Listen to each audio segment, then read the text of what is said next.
Vidéo sur la dernière partie de la leçon, à savoir comment faire pour déterminer une fonction par le calcul.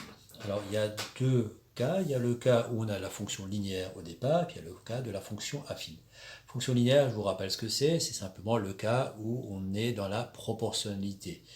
Ici, j'ai une fonction où avec 8, l'image de 8 va me donner 19. L'image de 8, c'est 19. Ça veut dire quoi? Ça veut simplement dire que j'ai fait 8 fois un nombre que je veux encore déterminer pour au final trouver 19. C'est exactement comme si je vous avais dit 8 kg de quelque chose coûterait 19 euros.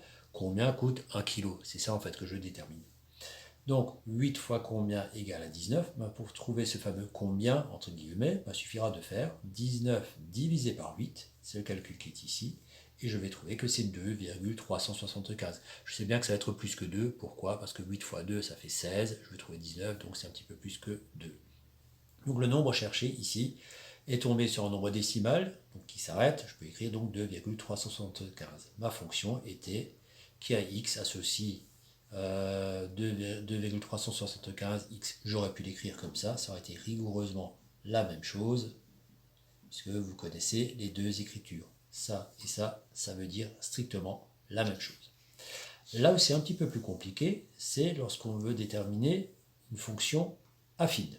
Fonction affine, je vous rappelle à quoi ça ressemble. Une fonction affine, ça ressemble à ceci, c'est-à-dire qu'il y a x va associer ax plus b, où je vais devoir déterminer le a et le b, qui sont donc deux nombres. Donc là, je vous ai mis 4 énoncés différents, mais en fait, qui sont rigoureusement le même exercice. Ici, je veux trouver une fonction affine où l'image de 5 c'est 32, l'image de 11 est 74. J'aurais pu vous le présenter sous cette forme-là. C'est exactement la même chose. L'image de 5 c'est 32, l'image de 11 c'est 74. C'est le même énoncé. J'aurais pu vous dire, d'un point de vue graphique, qu'il faut retrouver la fonction f qui correspond à ce graphique-là. Ça veut dire quoi? L'image de 5 c'est 32, c'est bien ce qui est marqué là. L'image de 11 c'est 74. Mon graphique est faux, hein, ne tenez pas compte des échelles ou de quoi que ce soit. Hein. C'est juste pour réfléchir, pour comprendre un petit peu. Mais en gros, ça voudrait dire ça. Ou alors, retrouver la fonction f qui correspond à la droite qui passe par le point A et par le point B avec les coordonnées qui sont ici. Attention, là c'est grand A, grand B, ce sont les noms des points. Ça n'a rien à voir avec le petit a et le petit b. C'est-à-dire ici, mon point A, ce serait lui, et mon point B, ce serait lui. Voilà, donc comme dit, ces 4 énoncés, qui sont différents, représentent en fait le même exercice, c'est-à-dire je dois trouver quelle est la formule de cette forme-là qui va correspondre à ce schéma, à ce tableau, à cet énoncé-là. Pour ce faire, on va juste utiliser la définition de ce que représente ce fameux A ici. Ce fameux A, je vous rappelle ce que c'est. C'est ce que j'obtiens à chaque fois quand j'avance de 1. J'avance de 1, je monte de combien? Ou je descends, c'est quand c'est négatif. Donc, si je veux savoir de combien je monte à chaque fois que j'avance de 1, ben j'ai un petit calcul à faire. Ce que je vois par contre sur mon schéma, et que je pourrais retrouver ici, parce qu'à partir de ça, je pourrais me faire ce schéma en réalité. Tout comme à partir de ce tableau, je pourrais me faire ce schéma. Donc ce que je constate, c'est que quand j'avance de entre 5 et 6, j'avance de 6. Entre 5 et 11, il y a 6 d'écart. Quand j'avance de 6, je constate que je monte de 74 moins 32, ça fait 42 d'écart. Donc ici, il y a 42 d'écart. Quand j'avance de 6, je monte de 42. Moi, je n'ai pas envie d'avancer de 6, je vais avancer de 1 seulement. Ben, ça veut dire quoi? Ça veut dire que, en fait, cette distance ici, je vais la diviser par 6, c'est-à-dire je vais la rendre 6 fois plus petite. Du coup, j'arrive à non pas avancer à 6, mais j'arrive à avancer juste de 1. Mais du coup, si au lieu d'avancer de 6, si je divise par 6, il faudra aussi que ma hauteur ici, lui et elle aussi, je la divise par 6. C'est une sorte d'homothétie, si vous voulez, de rapport 1 sixième. Ou alors, si vous préférez faire avec Thalès, voilà, l'idée c'est un peu ça, c'est une réduction. Donc, ma hauteur va être 6 fois plus petite. Donc 42, si je divise par 6, ça voudrait dire qu'à chaque fois que j'avance de 1, je vais monter de 7. Voilà. Donc ça, c'est le raisonnement que je vais tenir. Alors, vous avez ici une formule qui a l'air comme ça un petit peu compliquée. En réalité, elle ne l'est pas tant que ça. f de x1, f de x2, x1 et x2. En réalité, ça, les deux valeurs qui sont là, c'est mon fameux 74 et mon fameux 32. 74, c'est f de x1, f de x2, c'est 32. En effet, si je fais, pour trouver ce 42, qu'est-ce que j'ai fait? J'ai fait 74 moins 32. Donc ici, j'ai fait 74 moins 32, qui fait donc 42. Et ça, je l'ai divisé par 6. C'est ça ce qui m'a permis de trouver le 7. J'ai fait 42 divisé par 6. Donc le 42, je l'ai obtenu en faisant la soustraction.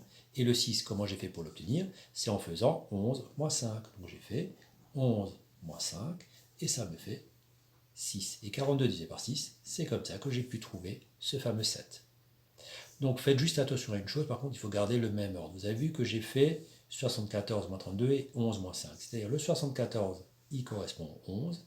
Du coup, j'ai fait 74 et 11, ce sont mes premiers nombres. Et j'ai fait 74 moins 32. 32, le 32, lui, correspond au 3. Puisque j'ai fait moins 32, je vais aussi faire moins 5. Moins 32, moins 5.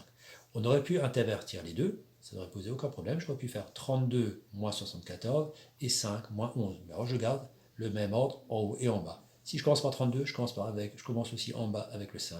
Si en haut je commence avec le 74, en bas je vais commencer avec le 11. Ne croisez pas les choses. Alors vous allez dire, mais on ne trouve pas la même chose. Si, on aurait trouvé la même chose. Pourquoi? Parce que si vous aviez interverti, vous auriez trouvé non pas 42, mais vous auriez trouvé moins 42. Et vous n'auriez pas trouvé, si vous aviez interverti 6, vous auriez trouvé moins 6. Et moins 42 divisé par moins 6, moins divisé par moins, ça fait quand même plus. Vous auriez trouvé malgré tout 7. Donc une fois que je sais que je monte de 7 en 7, à chaque fois que j'avance de 1, c'est une fois que je connais mon escalier, ben j'ai quasiment fait le plus dur. Pourquoi? Parce qu'en fait, il faut s'imaginer que, voilà, que je connais ma pente et je sais où j'arrive, par exemple avec 5, je sais que je vais arriver à 32. Ben, je vais donc m'arranger pour voir justement quel va être ce point de départ. C'est-à-dire le point de départ, c'est ce que je vais obtenir ici. C'est cette valeur-là.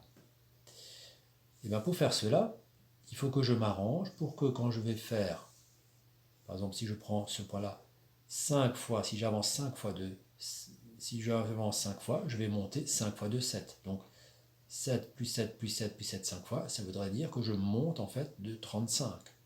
Ah oui, mais je suis arrivé à 32. Ça veut dire que mon point de départ, en réalité, il n'est pas là. Ça veut dire que mon point de départ, il est en fait en dessous. En effet, si je commence en dessous du 0, si je monte de 35, je peux alors arriver à 32. Alors comment je vais faire ça? Je vais m'arranger simplement pour que si je prends 5 fois le 7, donc 5 fois le 7, plus le fameux nombre que je cherche, que je ne connais pas, qui est donc ici, ça doit me donner à la fin 32. Je vais résoudre cette équation. Ça fait 35. Je vais faire 32 moins 35, qui fait qu'on va trouver à la fin moins 3. C'est-à-dire qu'au départ, j'ai commencé non pas ici comme sur mon schéma qui est juste un schéma pour m'aider à réfléchir, j'ai commencé en réalité à moins 3. Ma formule, c'est bien ceci. Je peux d'ailleurs vérifier que ça fonctionne, parce que je l'ai calculé à partir du 5, je vais vérifier que ça fonctionne avec 11. 7 fois 11, 77. 77 moins 3, ça fait bien 74. Ici, je l'ai calculé avec 5, mais j'aurais pu le faire avec 11. J'aurais pu calculer 11 fois 7 plus b égale à 74. J'aurais trouvé exactement la même réponse. Voilà.